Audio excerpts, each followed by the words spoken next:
excited about in the next generation is we come out of a world with complex controls, right? Controllers and more buttons is better. I mean, it started simple, right? Atari and NES, really simple controls, and then they got more complex. You got PS2s and Xbox and then keyboards for PC gaming, action gaming. Totally configure. And then mobile brought something that said 2 thumbs. Deal with it with 2 thumbs. And I think that was one of the best things to happen to gaming, because it really forced designers to sort of rethink how can we? How can we simplify a great gaming experience into less controls? And that was demonstrated elsewhere in the technology space by like Tony Fadell with iPod. One a wheel and a button, right? And all of a sudden you could do all these things with a simpler interface. Then we get to touchscreens. That interface has to get simpler, more simple again. And we're at that phase where we're going through mobile, and we're finding it has to be 2 thumbs or you're going to fail. Anything on those iPad devices, and then start taking advantage of Mercury switches. And what does that mean? And now we have this new sort of landscape of rules that's emerged, and we see, hey, look, wow, Grand Theft Auto is playing with 2 thumbs. Stranger's Wrath releases in days on 2 thumbs. Oh, it does? Yeah, Stranger's coming out on iOS and Android in just a few days. I'm not exactly sure, but oddworld.com should cover it. That's very exciting, and that's the second game in the series. It was the 4th one. It was originally on the Xbox. Originally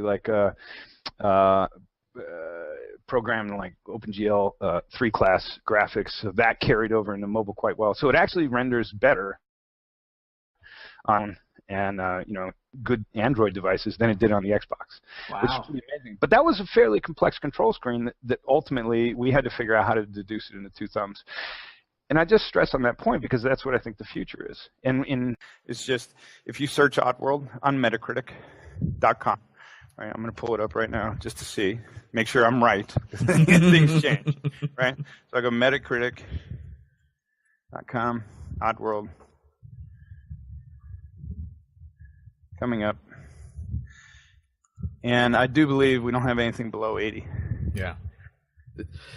We do. 72, Game Boy on Vita, Munch's Odyssey, because we have bugs that we've yet to be able to fix because we have accessing source code of that engine problems. So this is a problem we haven't been able to fully address, but we're addressing it now because we finally have the guys that did the conversion for Stranger's Wrath. They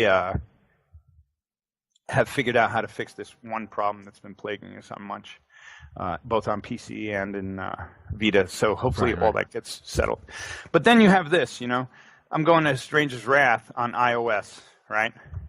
And that's a 70-something, a 77.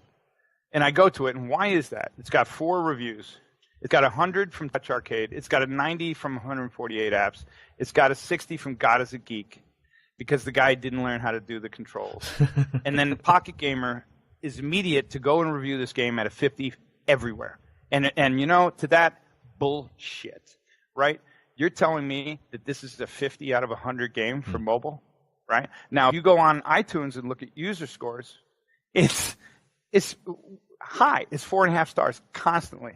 But one guy out there who's got a bone in it for you somewhere, who has a review site that at least he can get Metacritic rating on, he can give you a 50 and throw your score every time. Yeah. Right. But my point is that aside from these couple oddities, the rest of them are all over. Stranger's Wrath releases on mobile in the coming weeks ahead. Okay. So that's Android TV, iOS, and so far Google and Apple, they just love it. So hopefully we'll get some good features. The guys that did this Square One Games up in Vancouver, they did an awesome job. Really good. The last title they did was Bard's Tale for Brian Fargo, on mobile. So their model is chasing sort of AAA console titles of unique flavors that they can get the rights to, and then use their platform technology to bring it over. So that's Stranger's Wrath coming out to mobile, and I've never played a game from beginning to end that I made before after I delivered it, because I'm just sick of the game by the time a couple of years go by and all the headaches. But I played Stranger through twice on mobile. Wow. And